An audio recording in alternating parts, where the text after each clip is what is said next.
Ama naming makapangyarihan sa lahat, sinasamba po kita sa lahat ng oras. Maraming salamat po sa isang buong araw na nagdaan na puno ng biyaya, pag-ibig at kaligayahan. Salamat din po sa mga pagsubok at mumunting mga luha na dumating sa aking buhay, na alam ko pong siya po ninyong paalala sa akin na kayo po ay Diyos na buhay.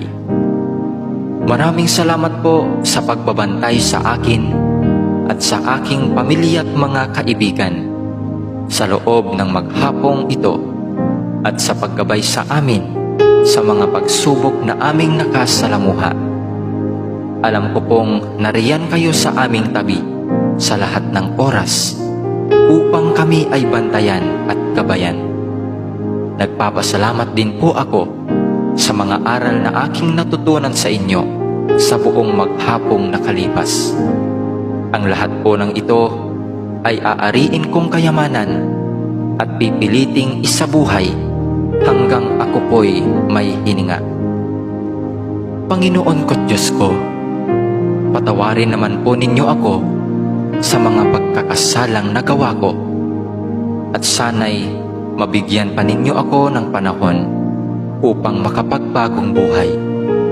Ako po'y nagsisisi sa aking mga pagsalangsang sa inyong mga utos. Patawarin din niyo ako sa mga pagtalikod na aking ginawa sa aking kapwa, at sa mga pagkukulang ko sa aking mga kaibigan at mga mahal sa buhay. Pinatatawad ko rin po sila sa kanilang mga kasalanan sa akin. Batbat po ng dumi at kasamaan ang aking puso at isipan.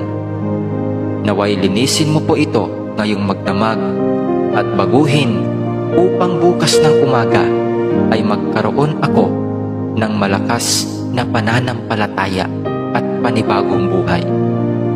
Paliwanagin mo ngayong gabi ang madilim kong isip at kalooban upang sa kinabukasan ay maging ilaw din po ako sa aking mga kapwa na gagabay sa kanilang madilim na kalsadang tinatahak. Gabayan din ninyo kami sa magdamag na ito at iligtas sa anumang panganib. Alam ko pong alam na ninyo ang aming mga pangangailangan sa araw-araw. Hindi po kami humihingi ng labis sa aming mga pangangailangan. Ibigay mo po sa amin sa paraang sapat po upang kami ay mabuhay